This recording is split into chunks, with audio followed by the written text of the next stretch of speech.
Kentucky is hailed as the birthplace of bourbon whiskey. Each year, the Bluegrass State's distilleries pump out enough of the iconic liquor to fill more than 500 million bottles.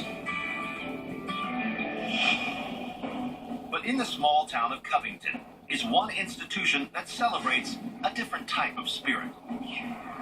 The Traveling Museum of the Paranormal and the Occult.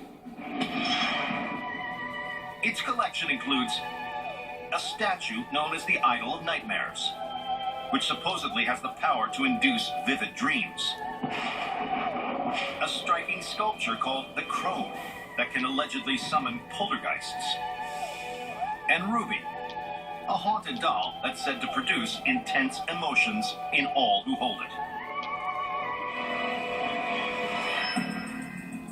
But the creepiest artifact here is deceptively ordinary. It's a little less than a foot long. It's about 3-4 inches wide. There's paint on the one side, and it's pretty banged up. This broken piece of wood was part of the most famous paranormal event in America. This is the story of a haunted house, the family that moves into it, and a mystery that's still captivating us today. It's 1977. Readers across the country are obsessed with a frightening new book. Its title, The Amityville Horror.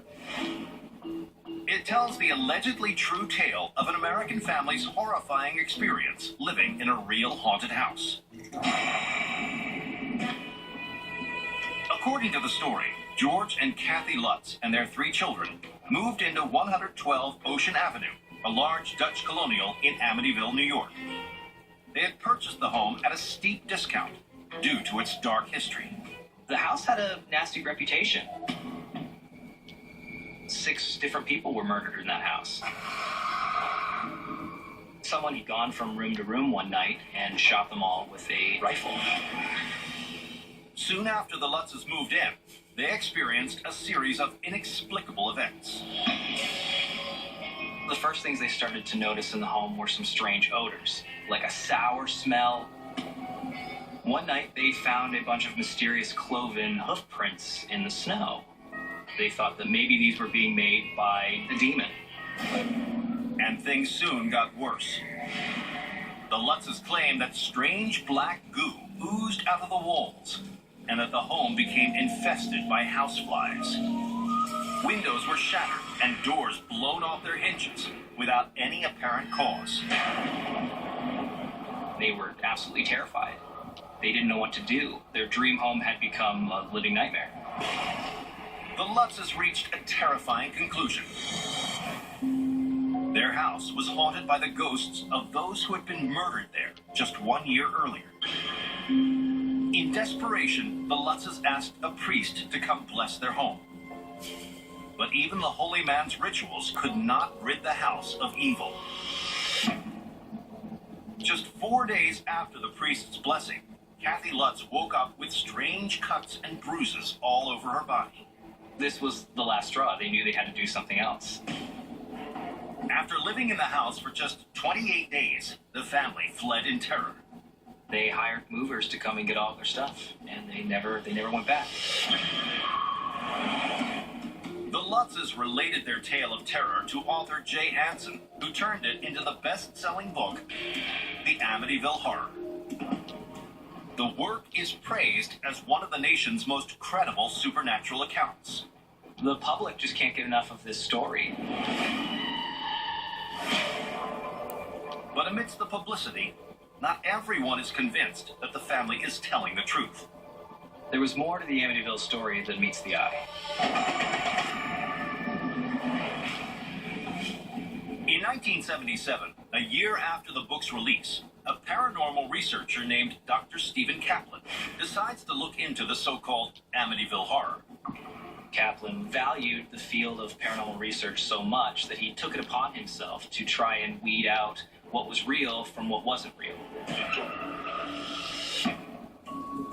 Kaplan contacts the infamous house's new owners. He learns that when they moved in, they saw none of the damage to windows or doors described in the book.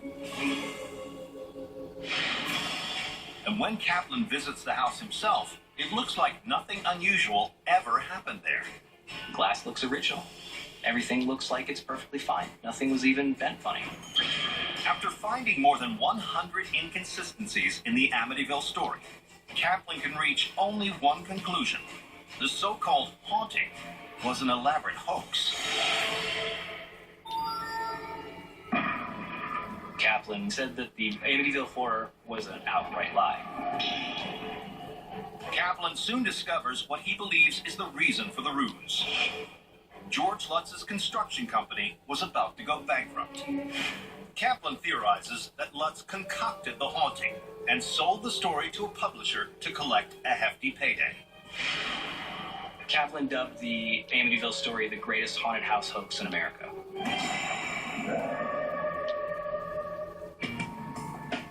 The Lutzes, for their part, stick to their story that their house was truly haunted. Even if the story is not totally true, you have to give the Lutzes an A for effort. If you're going to make a story up, you might as well make it a good one. Today, this piece of wood taken from the Amityville house is on display at the Traveling Museum of the Paranormal and the Occult. It recalls the terrifying ghost story that blurred the line between fact and fiction.